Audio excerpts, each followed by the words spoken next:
ವೇಶ್ಯಾವಾಟಿಕೆಗೆ ತಳ್ಳಲು ಯತ್ನಿಸಿದ ಅತ್ತೆಯ ಕಿರುಕುಳ ತಾಳಲಾರದೆ ಸೊಸೆಯೊಬ್ಬಳು ಆತ್ಮಹತ್ಯೆ ಮಾಡಿಕೊಂಡಿರುವ ಘಟನೆ ಬೀದರ್ ಜಿಲ್ಲೆಯ ಬಸವ ಕಲ್ಯಾಣದ ಓಂ ಬಡಾವಣೆಯಲ್ಲಿ ನಡೆದಿದೆ.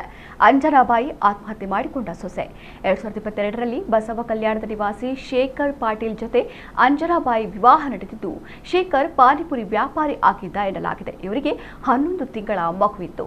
ಗಂಡ ರಾತ್ರಿ ತಡವಾಗಿ ಮನೆಗೆ ಬರ್ತಾ ಇತ್ತು. ಅಂಜನಾಬಾಯಿ ಬೇಗ ಮನೆಗೆ ಬನ್ನಿ ಎಂದು ಹೇಳ್ತಾ ಇದ್ಲು. ಇದೇ ವಿಚಾರಕ್ಕೆ ಅತ್ತೆ ಮಾವ ಆಕೆ ಜೊತೆ ಕಿರಿಕ್ ಮಾಡ್ತಾ ಇದ್ರು ಎನ್ನಲಾಗಿದೆ.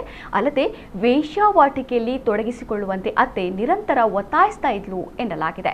ಬಸವ ಕಲ್ಯಾಣ ಪಟ್ಟಣ ಪೊಲೀಸರು ಗಂಡ ಶೇಖರ್ ಸೇರಿ 3ರನ್ನ ವಶಕ್ಕೆ ಪಡೆದಿದ್ದು ವಿಚಾರಣೆ ನಡೆಸ್ತಾ ಇದ್ದಾರೆ.